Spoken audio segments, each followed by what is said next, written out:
woke up with a start, my body drenched in a cold sweat. The room was shrouded in darkness, the moon casting an eerie glow through the gaps in the curtains.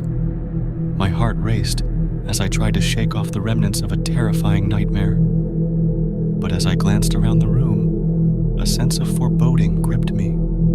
Something wasn't right. Only a few nights ago, my girlfriend Emily and I had made the mistake of watching the movie Paranormal Activity.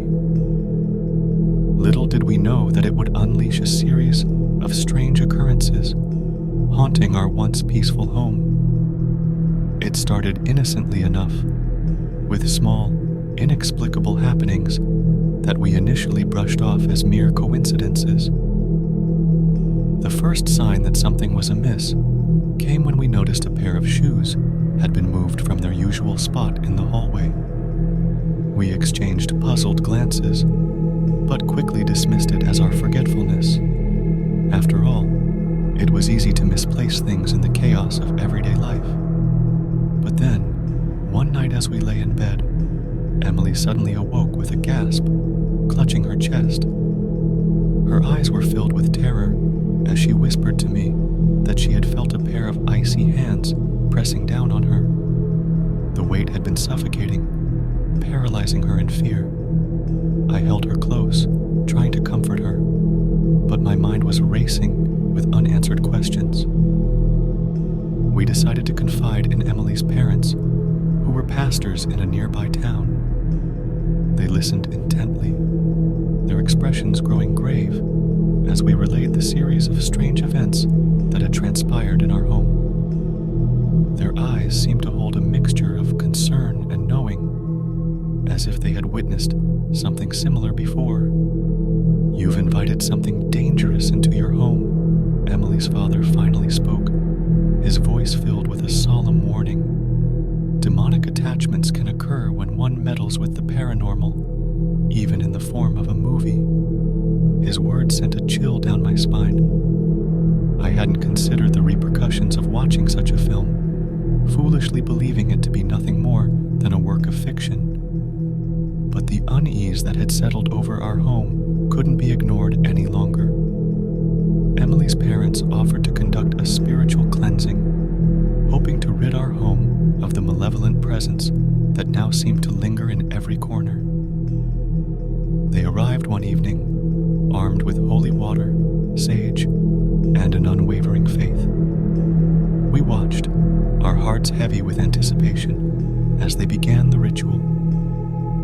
As the prayers filled the air, a sense of heaviness descended upon the house. The temperature dropped, and the very atmosphere seemed to crackle with an otherworldly energy. I held Emily's trembling hand, our eyes locked in silent desperation. Suddenly, a gust of wind whipped through the room, extinguishing the candles that had been casting a protective glow. In the darkness, we heard whispers, faint but menacing. Fear gripped us, threatening to consume our resolve. But we clung to each other, refusing to let go. The ritual reached its climax, and with a final burst of energy, it was complete.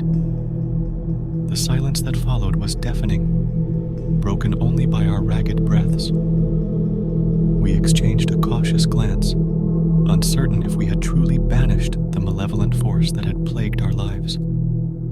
Days turned into weeks, and slowly, the strange happenings ceased. The oppressive atmosphere lifted, and our home began to feel like a sanctuary once more. Emily and I breathed a collective sigh of relief, grateful to have emerged from the darkness relatively unscathed. Yet, the experience left an indelible mark on our souls. We had witnessed the thin veil that separates our world from the unknown, and the terrifying power it held. It was a stark reminder that some things should never be tampered with, and that evil can seep into our lives when we least expect it. Emily and I vowed to remain vigilant, to guard ourselves against the lure of the paranormal. We would heed the warnings of those who had walked this treacherous path before us, and as we moved forward, we carried the weight of our experiences, forever changed by the glimpse into a world where demons lurk and darkness reigns.